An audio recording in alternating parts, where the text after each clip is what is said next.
Today we are going to be learning about complementary and supplementary angles. So we have an example here where it shows two measures of two different angles. So the first angle would be EFG, and the measure of it would be 60 degrees. The other angle is DFE, and the measure of it is 30 degrees. You can see that these two angles are right next to each other. And when there are two angles that are next to each other, they are called adjacent angles. We're going to call these two angles adjacent.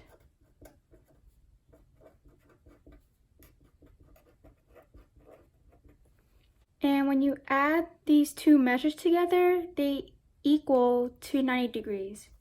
So measure EFG plus measure DFE is equal to 90 degrees.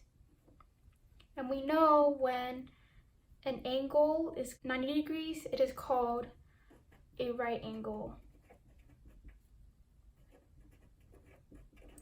And right angles usually form when two lines or rays are perpendicular to each other. So we can see here that line DF and line GF are perpendicular since they are 90 degrees and form a right angle. So line DF and line GF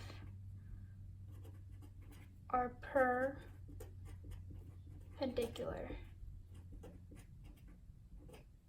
And when two angles that sum up to be 90 degrees, they are called complementary angles.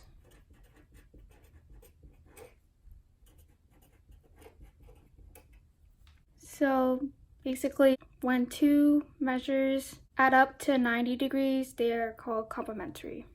Let's have a different scenario here. Let's have an angle here. We're going to call this angle A, B, and C. This is going to be like 30 degrees. So the measure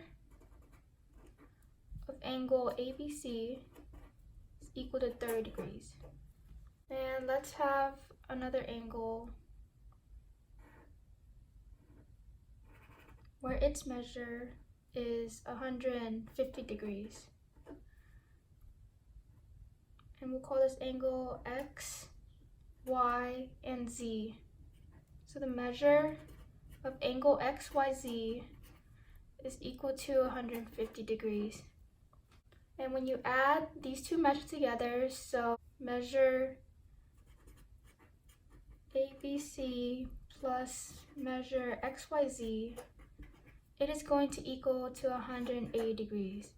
And when two angles sum up to be 180, they are called supplementary angles. Supplementary angles. Let's have it where the two angles are adjacent to each other. So this.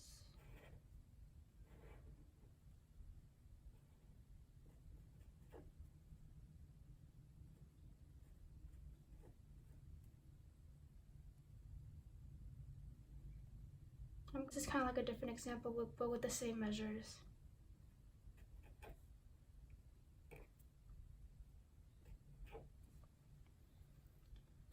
As you can see, that angle DBC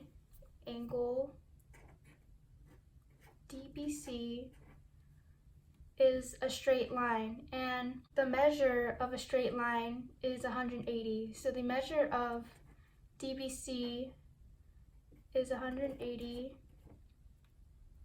and when angles add up to 180, they form a straight line. Angle DBC is a straight line or angle. And that concludes my lesson.